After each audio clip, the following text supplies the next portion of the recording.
श्री सिद्धांत सुपाठका मुनिवरा रत्नत्रयाराधका पंचैते परमेष्टिनः प्रतिदिनं कुर्वन्तु वो मंगलं कुर्वन्तु नो मंगलम् अज्ञानतिमिरन्दानां ज्ञानाञ्जनशलाकया नेत्रमुन्मीलितं येन तस्मै श्रीगुरवे नमः। तस्मै सद्गुरवे नमः।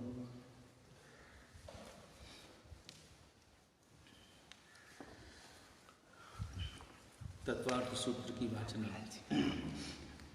चल रही है और तत्वार्थ सूत्र की वाचना में कल हमने पहला सम्यक दर्शन ज्ञान चारित्राणि मोक्ष मार्ग पहला सूत्र, दूसरा सूत्र तत्वार्थ श्रद्धानम सम्यक दर्शनम, इनकी व्याख्या चल रही है। दूसरे सूत्र की व्याख्या गतिमान थी। तत्वार्थ श्रद्धानम सम्यक दर्शनम, तत्व अर्थ श्रद्धा। श्रद्धा शब्द का अर्थ तो स्पष्ट है, श्रद्धान यानी श्रद्धा होना, अपने अंतर में रुचि पूर्वक श्रद्धा होना, अंतर के परिणामों में श्रद्धा के कारण जो परिवर्तन आता है, परिणाम जो निर्मल बन जाते हैं, उसे श्रद्धान कहा है। तत्व अर्थ और श्रद्धा।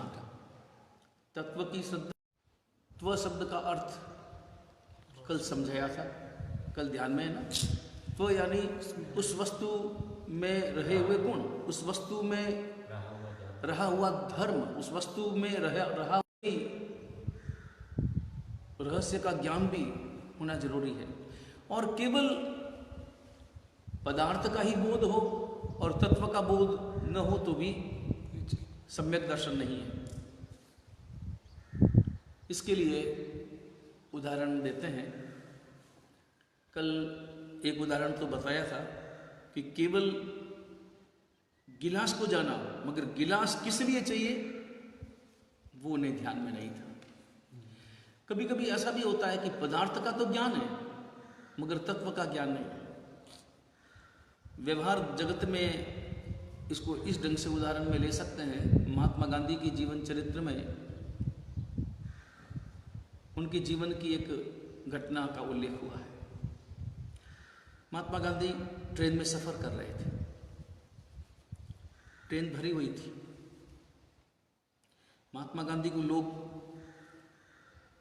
सब जानते थे, नाम सुना हुआ था। लेकिन उस जमाने में जब टेलीविज़न नहीं था और मोबाइल का युग नहीं था तो चेहरे से कोई लोग नहीं भी जानते थे। महात्मा गांधी ट्रेन में बैठे थे, भीड़ बहुत थी। जिस डिब्बे में बैठे थे वहाँ और भी लोग, कुछ युवा लोग भी आ गए और महात्मा गांधी को देखा, महात्मा गांधी की दशा को देखा तो लोग थोड़ा हंसी मजाक करने लगे और उनके पास में खिसकने लगे और कैसे भी करके महात्मा गांधी की मजाक उड़ाने लगे। महात्मा गांधी अपनी समता में थे। उनके पास में बैठा हुआ जो व्यक्ति था वो व्यक्ति जोर जोर से बोल रहा था, नारा लगा रहा था। और नारे में जिन शब्दों का प्रयोग था वो शब्द थे, 4 चवन्नी चांदी की जय हो महात्मा गांधी की। 4 चवन्नी चांदी की जय हो महात्मा गांधी की। अब वो अपने भावों से किसकी जय बोल रहा था? महात्मा गांधी की जय बोल रहा था, मगर महात्मा गांधी को पहचानता नहीं था। इस कारण उनकी अवमानना कर रहा था। पदार्थ को जान रहे थे, मतलब जीवादी तत्व, उनका पदार्थ, उनका रहस्य, उनके प्रति श्रद्धा, उसे सम्यक दर्शन कहा है। बराबर। ये दूसरा सूत्र जो है वो स्पष्ट हो गया। समझ में आ गया? तत्वों के प्रति जो श्रद्धा है, तत्वों के अर्थ के प्रति, तत्व और तत्वों के अर्थ के प्रति, उनके रहस्य के प्रति हमारे अंतर में जो श्रद्धा है वह सम्यक दर्शन है। अब यूं समझना कि ये जो है ना, हकीकत में सम्यक दर्शन जो है वो क्या है? हकीकत में सम्यक दर्शन कब प्रकट होता है, कैसे प्रकट होता है, ये विषय तुम्हें ध्यान में है ना पूरा? गुणस्थानक की विवेचना में ये सारा आया था कि प्रथम गुणस्थानक से आत्मा जब चतुर्थ गुणस्थानक में प्रवेश करता है तो उस समय में वह आत्मा सम्यक दर्शन को उपलब्ध करता है। तो सम्यक दर्शन प्राप्ति का जो क्रम है वो एक बार अपने दिमाग में अच्छी तरह से बिठा लो। सम्यक दर्शन प्राप्ति का जो क्रम है, हमारी आत्मा ने निश्चित रूप से सम्यक दर्शन प्राप्त कर लिया होगा, ऐसा मेरे अपने अंतर के परिणाम कहते हैं, ऐसे हमारे लक्षण कहते हैं। हमारे अध्यवसाय निश्चित रूप से इस प्रकार की घोषणा करते हैं कि सम्यक दर्शन हमने प्राप्त कर लिया। मगर कोई भी आत्मा मिथ्यात्व दशा से जब सम्यक दर्शन प्राप्त करता है तो उसका क्रम क्या है? एक पुरुषार्थ तो है, क्योंकि ये सामान्य पुरुषार्थ नहीं है, ये अपने आप में अद्भुत पुरुषार्थ, बहुत बड़ा पुरुषार्थ है। और एक बार जो आत्मा सम्यक दर्शन प्राप्त कर लेता है वह निश्चित रूप से मोक्ष में जाने की संपूर्ण योग्यता प्रकट कर लेता है। तो सम्यक दर्शन प्राप्ति का क्रम वापस समझाने की मेरे ख्याल से अपेक्षा नहीं है, फिर भी ध्यान में है ना? हाँ, इसको थोड़ा सा संक्षेप में फिर समझने की कोशिश कर लो और इन्हें याद रखना है, अपनी भाषा में लिख लेना है, तो ही तुम्हें याद रहेगा। और बिल्कुल सरलता के साथ में समझ लेना है कि एक व्यक्ति सम्यक दर्शन की दिशा में जब यात्रा करता है, यात्रा में बाधक कर्म है। यात्रा में बाधक कौन है? कर्म ही सबसे बड़े बाधक है। और कर्मों को बांधा किसने है? उसी जीव ने। अनादिकाल की जो यात्रा है, उस यात्रा में राग और द्वेष के कारण, राग द्वेष के कारण लगातार कर्म बंधन करता आया है। और हमने अपनी अनंत यात्रा में राग द्वेष करने के सिवाय और कोई काम भी नहीं किया है। तो राग द्वेष के कारण जब गाढ़ कर्मों का बंध हो जाता है, लेकिन कभी कभी उस आत्मा में जब सरल परिणाम आते हैं, जब उस प्रकार की उसकी जो तथा भव्यता है वो परिपक्व होने लगती है। तथा भव्यता का अर्थ होता है कि उसका जो भव्यत्व है, उस आत्मा का जो भव्यत्व है, वो जब प्रकट होने का अवसर जब नजदीक आता है, तब फिर वो आत्मा शुभ परिणामों की दिशा में गति करता है। और गति करने का सबसे पहला उसका पुरुषार्थ एक ही रहता है, अपने कर्मों की जो दशा है उसको अंत कोड़ा कोड़ी सागरूपम तक ले आता है। जैसे एक व्यक्ति पर करोड़ रुपए का कर्जा हो और वो खूब मेहनत करता है, मेहनत कर करके वो सारा कर्जा 1 लाख तक ले आया।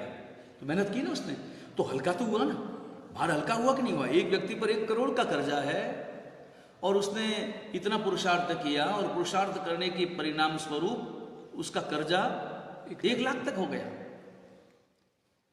तो हल्का हुआ। ऐसे ही वो आत्मा, उसकी आत्मा पर बंधे हुए जो कर्म है, उन कर्मों की दशा, कर्मों की जो स्थिति है, वो कहां तक ले आता है? अंत कोड़ा कोड़ी सागरोपम तक ले आता। नहीं, एक कोड़ा कोड़ी सागरोपम से कुछ कम गांठे हैं, वहां आकर के वहां तक पहुंच गया। अब उसे और पुरुषार्थ करना है। उस दूसरे पुरुषार्थ का नाम है अपूर्वकरण। वो अपूर्वकरण करता है। अपूर्वकरण करने का अर्थ ये हुआ, उस ग्रंथि को भेदता है, ग्रंथि का भेदन करता है। अब परिणामों की अपेक्षा से समझो तो उसके परिणाम निर्मल हो जाते हैं और वो राग द्वेष को अत्यंत अत्यंत अत्यंत क्या कर देता है? अल्प कर लेता है। कभी कभी इस प्रकार की दशा उपलब्ध हो जाती, निमित्त मिलते हैं, कभी निमित्त से, कभी बिना निमित्त से भी। उस प्रकार अंतरंग निमित्त से, कभी अंतरंग और बाह्य निमित्त से, उसकी व्याख्या अगले सूत्र में आएगी।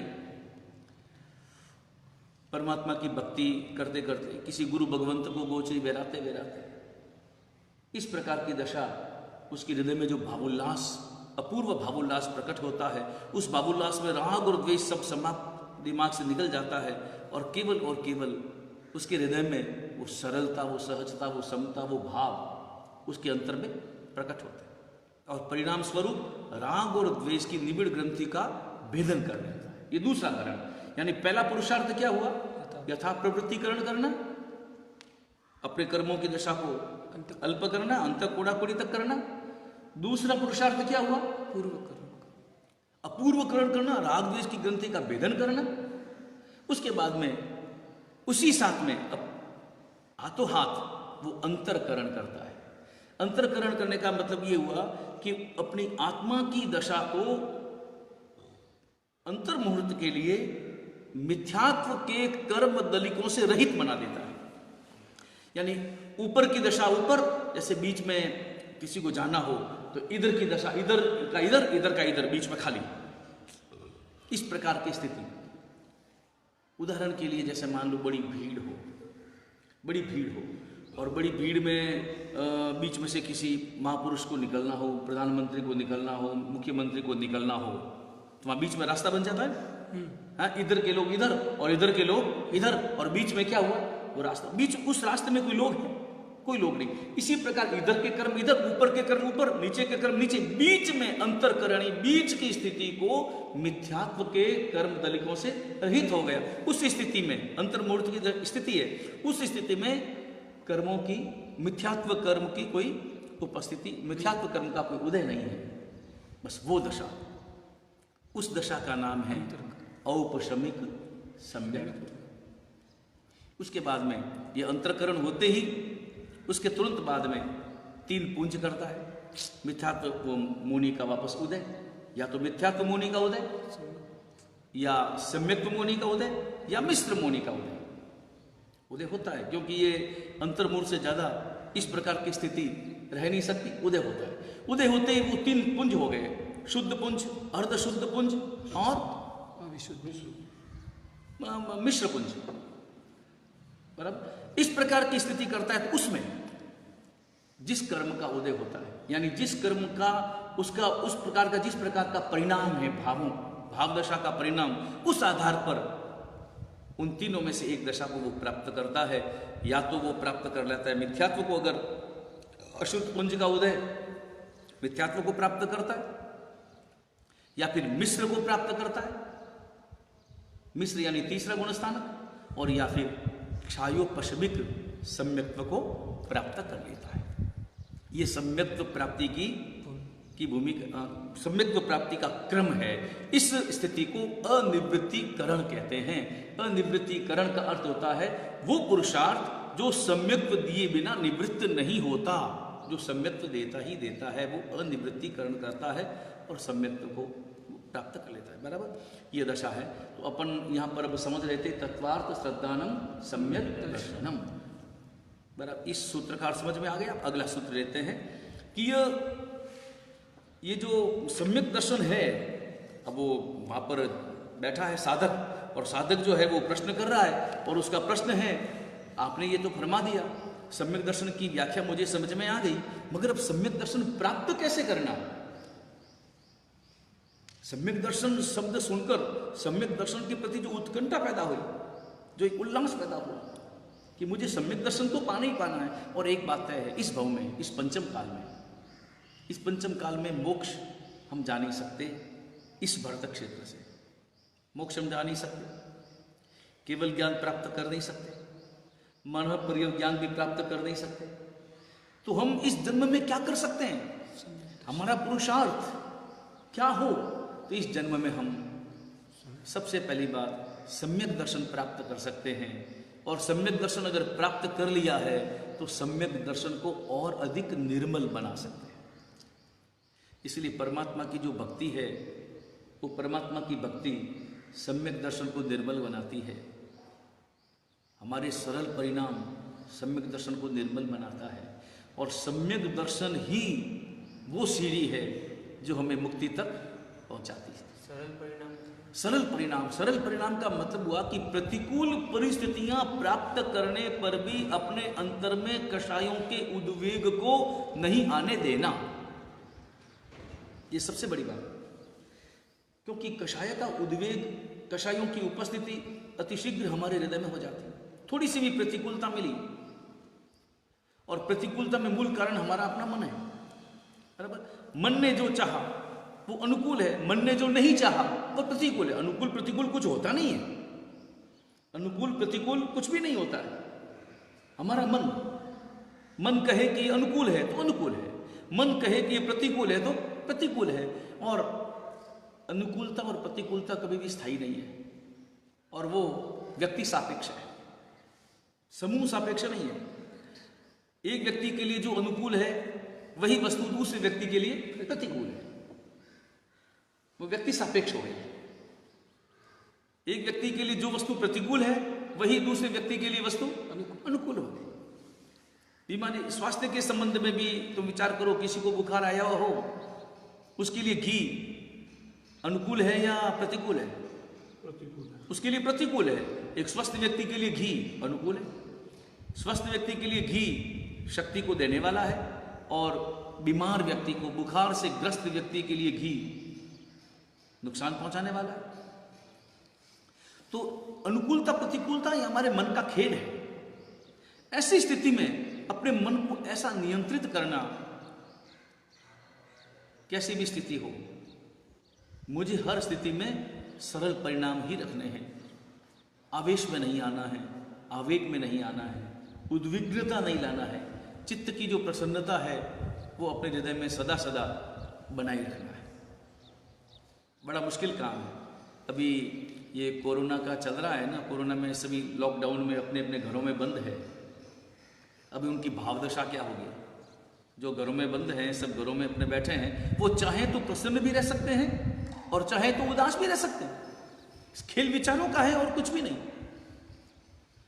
उनको प्रसन्नता कोई दे नहीं सकता और उनकी प्रसन्नता को कोई छीन भी नहीं सकता।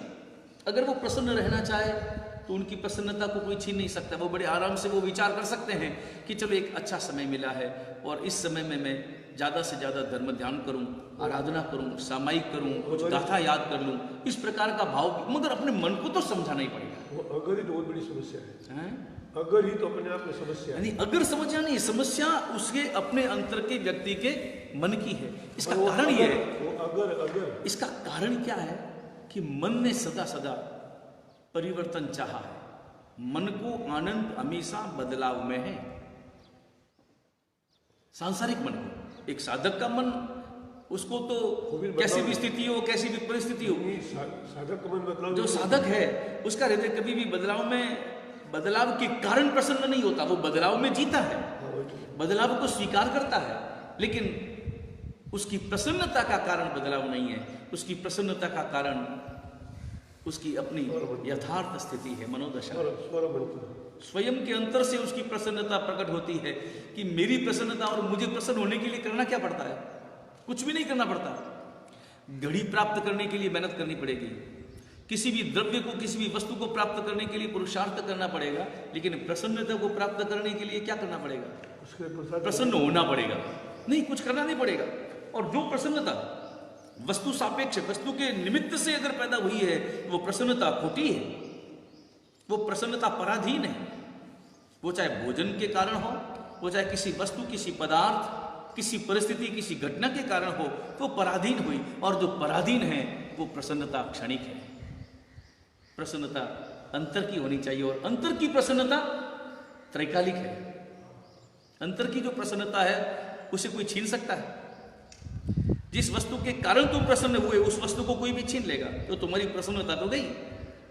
लेकिन मेरे अपने कारण, मेरे अपने विचारों को मैंने इस प्रकार की दिशा दी है, उसके कारण जो मेरे अंतर की प्रसन्नता है, बस वो प्रसन्नता स्थायी प्रसन्नता है, और वो प्रसन्नता किसी बदलाव का परिणाम नहीं है। बराबर। तो चलें अगले सूत्र में हम प्रवेश करें। दूसरा सूत्र सम्यक दर्शन का समझ में आ गया। सम्यक दर्शन की परिभाषा समझ में आनी जरूरी है, क्योंकि इस भाव में हमको सम्यक दर्शन हर हालत में प्राप्त करना है, और सम्यक दर्शन के साथ साथ सम्यक दर्शन को निर्मल बनाना है, ताकि मेरे कर्मों की निर्जरा हो। इस भाव में माना कि मैं मोक्ष नहीं जा सकता, मगर अगले भाव में मैं मोक्ष जा सकता हूँ, अथवा तीसरे भाव में मैं निश्चित रूप से मोक्ष जाने का पुरुषार्थ कर सकता हूँ। अगर इस भाव के में मैंने जबरदस्त पुरुषार्थ किया तो पुरुषार्थ करने के लिए यही भाव है, ये भव पुरुषार्थ का भव है, ये भव भोगने का भव नहीं है। किस चीज का पुरुषार्थ? हैं? पुरुषार्थ, चारित्र का पुरुषार्थ, कर्मों को क्षय करने का पुरुषार्थ, आत्म परिणामों का पुरुषार्थ। संसार के परिणामों का पुरुषार्थ तो अनंत भवों में अनंत बार किया, बराबर। तीसरा सूत्र, तम निसर्गादधिगमाद्वा। अब वो जो साधक सुन रहा है और प्रश्न पैदा हुआ कि सम्यक दर्शन तो मुझे समझ में आ गया कि सम्यक दर्शन की परिभाषा क्या है वो समझ में आ गई, मगर सम्यक दर्शन प्रकट कैसे? तब आचार्य भगवंत उमास्वाति भगवंत फरमाते हैं कि सम्यक दर्शन दो कारण से प्रकट होता है। तत् यानी सम्यक दर्शनम, निसर्गाद अधिगमाद वा, वा यानी इससे भी अथवा उससे भी, या अपने हिंदी भाषा में या अथवा इन शब्दों का जो प्रयोग होता है उसी अर्थ में संस्कृत में वा शब्द का प्रयोग होता है, विकल्पेन, निसर्ग से अथवा अधिगम से। निसर्ग यानी नैसर्गिक, अधिगम यानी ज्ञान। अधिगम का अर्थ होता है किसी न किसी के संयोग से, परोपदेश, अन्य किसी के उपदेश इत्यादि से। हालांकि सम्यक दर्शन जो भी प्राप्त करता है वो पूर्व में किसी न किसी के द्वारा उपदिष्ट होता है, लेकिन उस भव की बात है, उस भव की अपेक्षा है कि वो निसर्ग से यानी अपने अंतर के अंतरंग कारणों से। अंतरंग कारण तो है ही, सम्यक दर्शन की प्राप्ति में मुख्य कारण कौन सा है? अंतरंग मुख्य कारण है। सम्यक दर्शन जो प्राप्त होता है वो किस कारण प्राप्त होता है? वो होता है दर्शन मोनीय की 3 प्रकृतियां और चारित्र मोनी की 4 प्रकृतियों के क्षय उपशम अथवा क्षयोपशम से प्राप्त होता है। उन क्षयोपशम का, प्रकृतियों का क्षयोपशम का परिणाम सम्यक दर्शन है। लेकिन प्रकृतियों का क्षयोपशम कैसे होगा? वो होगा श्रद्धान से। वो किससे होगा? श्रद्धान से। वो श्रद्धा इतनी अपने आप में जबरदस्त श्रद्धा का परिणाम है और श्रद्धा का रिजल्ट है, तो श्रद्धा के परिणाम स्वरूप उन प्रकृतियों का क्षय उपशम अथवा क्षय उपशम हो जाता है। पहले हाँ, स्टार्टिंग में किसी न किसी का तो सहयोग होता है। हाँ, प्रारंभ में अधिगम यानी पूर्व में कभी न कभी, मगर इस भव की अपेक्षा से, वर्तमान प्राप्ति की अपेक्षा से निसर्ग यानी अपने अंतरंग कारण से, अपने अंतर के अंतर ही विचारों से, किसी के उपदेश की जहां पर कोई अपेक्षा नहीं है, बराबर, जिसमें गुरु उपदेश इत्यादि बाह्य कोई निमित्त नहीं है। जहां बाह्य निमित्त है वो अधिगम। तो इस भव में निसर्ग से ही होगा। हाँ, नहीं, किसने? हाँ, ये तो निसर्ग से भी हो सकता है अथवा अधिगम से भी हो सकता है। यह उसकी अपनी जैसी योग्यता हो, उस आधार पर यह निश्चित होता है, बराबर। तत् निसर्गाद अधिगमात, ये सूत्र समझ में आ गया, निसर्ग से अथवा अधिगम से। पर अब अगला सूत्र लेते हैं, जीवा। अब यहां पर वो साधक वापस दूसरे सूत्र को पकड़ रहा है। ये तो समझ में आ गया कि सम्यक दर्शन जो है वो निसर्ग से अथवा अधिगम से प्राप्त होता है, लेकिन अब यहां पर प्रश्न वापस आया कि तत्व, आपने प्रारंभ में कहा कि तत्व, अर्थ, श्रद्धान, इन 3 शब्दों में अर्थ का रहस्य समझ में आ गया, श्रद्धान का अर्थ भी समझ में आ गया, मगर तत्व शब्द का अर्थ समझ में नहीं आया। हालांकि उसने अर्थ के संबंध में पूछा भी सही, अर्थ का अर्थ भी कई अर्थों में प्रकट होता है, बराबर। अर्थ यानी उस शब्द का अर्थ क्या है, उसका अर्थ में भी अर्थ का अर्थ पैसों से भी है, होता है कि नहीं होता है? अर्थ का संबंध, अर्थ प्राप्ति यानी संपत्ति की प्राप्ति। तो बोले ये मुझे समझ में आ गया कि यहां पर जो है वो तत्वों का जो रहस्य है वो तो बात बराबर है, मगर तत्व किसे कहना वो तो पहले समझाइए कि तत्व क्या है, तत्व कितने प्रकार के हैं। तब यहां पर उमास्वाति भगवंत समझा रहे हैं अगले सूत्र में, जीवा जीवा सर्वबंध संवर निर्जरा मोक्षास तत्वम। 7 तत्वों की व्याख्या इस सूत्र में है। जीव, अजीव, आश्रव, बंध, संवर, निर्जरा, मोक्ष, इस प्रकार 7 तत्व हैं। अब यहां पर यह प्रश्न होता है कि भाई नव तत्वों की व्याख्या हमने तो सुनी, नव तत्वों की विवेचना सुनी, और अपने 4 प्रकरणों में दूसरा जो प्रकरण है उस दूसरे प्रकरण का नाम क्या है? नव तत्व। तो यहाँ तो 7 ही तत्वों की बात है, तो दूसरे जो 2 तत्व हैं उनकी विवेचना इसमें क्यों नहीं की गई? वो जो दूसरे जो 2 तत्व है, एक पुण्य और दूसरा पाप। तब बताया गया कि दोनों ही आश्रव हैं। आश्रव, पुण्य भी आश्रव है और पाप भी आश्रव है। ये आश्रव के ही दोनों भेद हैं, पुण्य और पाप। इसलिए यहाँ पर केवल 7 तत्वों की बात की गई। मगर एक बात और, हकीकत में अगर हम समझें तो इस दुनिया में 2 ही तत्व हैं। पूरे विश्व में 2 ही तत्व हैं, एक जीव एक अजीव, एक जड़ है एक चेतन है। 2 ही तत्व इस संसार में है, बाकी सब उसके भेद हैं। लेकिन यहां पर अगर 2 ही तत्व हैं तो उमास्वाती भगवंत ने 7 तत्वों की विवेचना क्यों की? तो इसलिए की कि भाई उनका लक्ष्य क्या है, क्या समझाना है, वो साधक को किस भूमिका तक ले जाना चाहते हैं और क्या समझाना चाहते हैं। उमास्वाती भगवंत का उद्देश्य है मोक्ष की व्याख्या करना, मोक्ष मार्ग बताना, मोक्ष मार्ग पर चलाना और चलने वाले व्यक्ति का मोक्ष तक पहुंचना। ये उमास्वाती भगवंत का लक्ष्य है। न केवल उनका बल्कि अपना भी यही लक्ष्य है, स्वयं के लिए भी और संपर्क में आने वाले हर व्यक्ति के लिए भी। हमारा लक्ष्य क्या है? हमारे सामने जितने भी श्रावक श्राविकाएं आते हैं, जिनके हृदय में हमारे प्रति प्रेम है या जिनके प्रति हमारे हृदय में प्रेम है, तो हम उनको क्या समझाना चाहेंगे? क्या हम चाहेंगे कि वो संसार में भटके? क्या हम चाहेंगे कि वो राग द्वेष में उलझ जाए? क्या हम चाहेंगे कि जिनके प्रति अरे साधु संत जो भी हों और परमात्मा के अनुयायी, परमात्मा के पाठ पर विराजमान जितने भी श्रमण श्रमणी भगवंत हैं, उन सब के हृदय में सब जीवों के प्रति करुणा है, सब जीवों के प्रति प्रेम है। पर्टिकुलर किसी एक के प्रति प्रेम है ऐसा नहीं, सब जीवों के प्रति प्रेम है। और सब जीवों को वे कहाँ पहुंचाना चाहते हैं? मोक्ष में पहुंचाना चाहते हैं। और इसलिए तो तीर्थंकर परमात्मा के लिए देवचंद्र जी महाराज ने स्नात्र पूजा में लिखा है, सभी जीव करूं शासन रसी, इसी भाव दया मन उल्लसी। सब जीव शासन के रसिक हो जाए। शासन के रसिक होने का मतलब मोक्ष के राही बन जाए। ऐसी भाव करुणा उनके हृदय में प्रकट, सभी आत्मा सुखी बन जाए, सभी जीव सुखी हो जाए। और सुखी होने का एक ही नगर है जहां पर जाकर के आप सुखी हो सकते हैं। दूसरा कोई रास्ता नहीं, कोई नगर नहीं, कोई गली नहीं, कोई दूसरा वातावरण नहीं जहां पर सुखी हुआ जा सकता है। और वो कौन सा नगर है? मोक्षपुरी। वही स्थान, वहीं पर आत्मा सुखी हो सकता है। तो क्या हम ये चाहेंगे? सवाल ही पैदा नहीं होता। हम नहीं चाहेंगे कि हमारे जो अनुयायी हैं या कोई भी जीव संसार में भटके। इसलिए हमारी जो प्ररूपणा है, वो प्ररूपणा भी कौन सी, कैसी प्ररूपणा है? मोक्ष मार्ग की प्ररूपणा है। स्वयं के लिए भी हम स्वयं मोक्ष मार्ग के राही हैं। हम उस राह पर चल रहे हैं और चाहते हैं कि वह उस राह पर चलते चलते हमें मोक्ष रूपी मंजिल प्राप्त हो जाए। तो उमास्वाती भगवंत भी यही चाहते हैं। इसलिए उन्होंने मोक्ष से संबंधित सारे जो तत्व हैं उसकी व्याख्या इसमें करें। जीव अजीव मुख्य 2 तत्व हैं। उसके बाद में आश्रव पहले, क्योंकि हम आश्रव में ही पैदा हुए हैं और आश्रव का ही काम ज्यादा कर रहे हैं। हम ज्यादा काम किसका कर रहे हैं? आश्रव का ही कर रहे हैं। सबसे पहला नंबर का तत्व क्या है?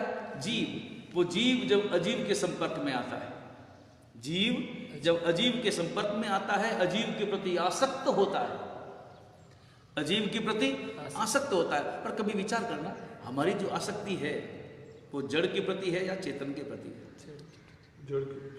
जड़ के प्रति हमारी आसक्ति, घोर आसक्ति जड़ के प्रति है। और किसी भी व्यक्ति के प्रति भी अगर हमारी आसक्ति है तो उस व्यक्ति के प्रति है या उस व्यक्ति की आत्मा के प्रति है? व्यक्ति के प्रति। उस व्यक्ति के बाह्य रूप रंग के प्रति हमारे हृदय की आसक्ति, हालांकि बाह्य रूप रंग बदलता है, स्थायी नहीं है, बदलता है। और आत्मा का रूप तो एक जैसा है। इसलिए हमारी आसक्ति बाह्य रूप रंग के प्रति, आत्मा का रूप रंग है नहीं, आत्मा का स्वरूप स्वरूप तो है ही नहीं। आत्मा का स्वरूप है, आत्मा का स्वरूप एक जैसा है। स्वरूप यानी उसका, उसके अपने गुण, गुण का भी तो कोई आकार, वो आत्मा का स्वरूप। गुण का उदाहरण के लिए गुण का कोई रूप नहीं होता है ना। अगर मैं कहूँ सरलता लाओ, देखो मैं बाजार में से घड़ी ला सकता हूँ, पेन ला सकता हूँ, बाजार में जाकर के कहूँ कि सरलता चाहिए, क्षमा चाहिए, मिल सकती है? वो हमेशा गुण हमेशा गुणी में प्रकट होते हैं, गुण हमेशा गुणी में प्रकट होते हैं। अब इन 7 तत्वों का क्रम समझें। सबसे पहले जीव है, जीव है ही। वो जीव जब अजीव के संपर्क में आता है, अजीव के प्रति आसक्त होता है, तो आश्रव पैदा होता है, वही आश्रव है। और जब आश्रव पैदा होता है तो बंद हो जाता है, कर्मों का बंद हो जाता है। फिर उसे कोई गुरु भगवंत मिलते हैं, कोई इस प्रकार की धर्म अनुकूलता, आश्रव के बाद कर्मों का बंद हो जाता है, बंद में बंध जाता है। फिर कोई गुरु भगवंत मिलते हैं तो धीरे पहले, सबसे पहले संवर होता है। संवर ही होगा ना। संवर का मतलब होता है रोकना। अभी मैं इन 7 ही तत्वों की का अर्थ समझाऊंगा। संवर होता है, और संवर करने के बाद में अब रोक तो दिया, बाहर से आने वाले कर्मों तो रोक दिया, मगर जो पहले से पड़े हुए कर्म उनको बाहर निकालता है, उसका नाम निर्जरा है। और जब निर्जरा हो जाती है तो फिर मंजिल मिल जाती है, और उस मंजिल का नाम है मोक्ष। ये क्रम है। जीव अजीव के संपर्क में आता है, अजीव से गाढ़ बंधन करता है, आसक्ति करता है, आश्रव होता है, कर्मों का बंध होता है। फिर यहां से ऊंचाई का रास्ता उसे मिलता है। अभी तक तो गिर रहा था, बंध तक गिर रहा था, अब ऊपर चढ़ना प्रारंभ हुआ तो संवर, कर्मों को रोकना, और उसके बाद में कर्मों की निर्जरा, और परिणाम मोक्ष। ये भी गुण स्थान की तरह है। ये भी गुण स्थान की तरह। हाँ, गुण स्थान बिल्कुल ही ऐसे उतरना और यूं चढ़ना, मोक्ष सामने। अब यहां पर अर्थ समझ लें। जीव, जीव का अर्थ होता है जो प्राण धारण करने की योग्यता जिसमें है, वो जीव। प्राण धारण करने की जो योग्यता है। प्राण कितने हैं? 10। प्राण 10 है। अपन जानते हैं कि प्राण जो है वो 10 है। हालांकि प्राण भी 2 प्रकार के, एक द्रव्य और एक भाव। द्रव्य प्राण किसको कहेंगे? जैसे 5 इंद्रियां हैं, 3 योग बल प्राण है, 5 इंद्रियां, 3 योग बल, मनोबल, वचन बल और काय बल, उसके बाद में श्वासोश्वास और आयुष्य। आयुष्य, ये क्या है? 10 प्राण।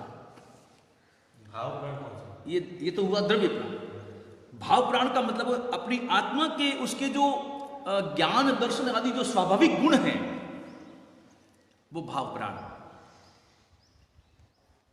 आत्मा के जो ज्ञान दर्शन, क्योंकि आत्मा जो है वो अनंत ज्ञान अनंत दर्शन का स्वामी है, तो उसके जो सहज गुण स्वाभाविक गुण हैं वो क्या है? वो भाव प्राण है। बराबर। तो ये जीव की व्याख्या समझ में आ गई। जो प्राण धारण करता है वो जीव कहलाता है, और जो प्राण रहित होता है, जो जड़ होता है, वो अजीव होता है। अजीव के भेद हैं, आगे जाकर के तत्वार्थ सूत्र में, तत्वार्थ सूत्र के 5वें अध्याय में समझाएंगे कि उसमें जो अजीव के भेद है, धर्मास्तिकाय, अधर्मास्तिकाय, आकाशास्तिकाय, उद्गलास्तिकाय और काल। ये 5 भेद अजीव के हैं, अजीव तत्व के हैं। बराबर, वो समझाएंगे। उसके बाद में ये जीव अजीव दोनों तत्व समझ में आ गए। उसके बाद में तीसरा तत्व है आश्रव तत्व। आश्रव का अर्थ होता है कर्मों के आने का द्वार। बराबर। आत्मा में कर्मों का आना वो आश्रव कहलाता है। अब ये आश्रव भी जो है 2 प्रकार के, एक द्रव्य आश्रव और एक भाव आश्रव। अपने यहाँ पर ये द्रव्य भाव शब्द का जो रहस्य वो हर जगह है।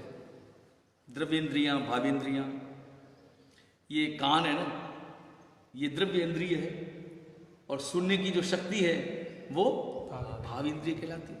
हर प्रकार में स्पष्टीकरण जितना जिन शासन में है उतना और कहीं नहीं।